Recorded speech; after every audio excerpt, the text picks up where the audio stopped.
How to prepare the outside for an open house.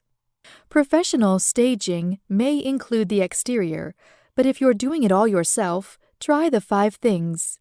1. Landscape and lawn. That's the first impression. Make it a good one.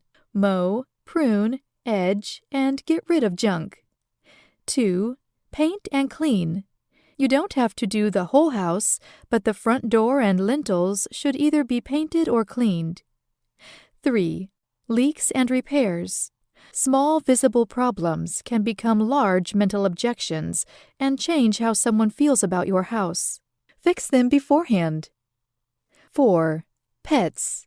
Some people have allergies and concerns. Time for Fido to visit a friend. You weren't including him in the house anyway. 5. Get fresh eyes.